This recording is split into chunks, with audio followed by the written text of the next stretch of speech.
and he began to pray for God to eat, but the food stayed on the plate. The boy got very angry, started crying, praying, and this went on for a couple of hours. After that, God ate all the food. Then the father came home and asked where the food was. The boy said that God ate everything, as you asked.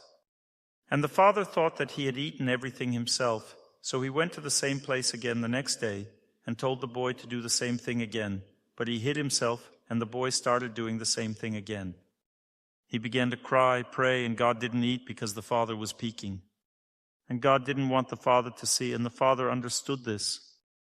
And when he moved away a little for 5 minutes and then looked again, he saw that the plates were already empty. God ate everything as soon as he had this opportunity. After that, the father began to serve this boy as his spiritual teacher. He understood that he was a holy person. He began to worship him, not treating him as his son, but as a guru, a mentor. This is a historical fact. I also have a video of how a statue of the Lord drinks milk right from a spoon. I even have such a video. It's shown in the video how Hindu women chat with each other, worship the Lord, and lovingly feed him milk. If you make a statuette and think of it as God, then the Lord enters there, as it is written in the scriptures. Not everyone accepts this point, thinking that it is idolatry, but the Lord can take any form that you offer him. He doesn't care how we will worship him. What's important is that there are people who can really feed God, but we can't. Therefore, even when a person simply prays, blesses food, blessed food has a tremendous impact on a person's consciousness. This is a secret way to change your loved one. If you pray over food, it is always blessed, always.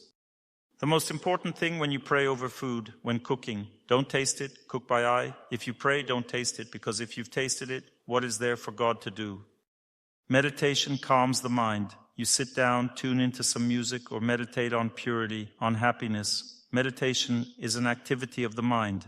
It calms the mind, but it doesn't overcome one's fate. It cleanses what has already come out.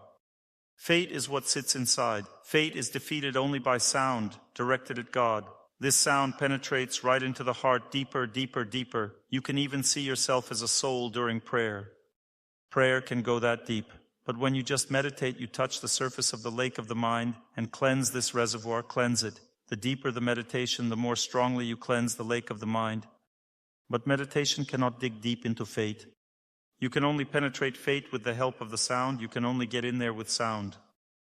Moreover, the louder a person repeats a prayer, the stronger the effect. To learn more on the subject of health and healing of the body, please make sure to read my health guide, available for download on my YouTube channel or on my Instagram page. Thank you very much, and see you soon.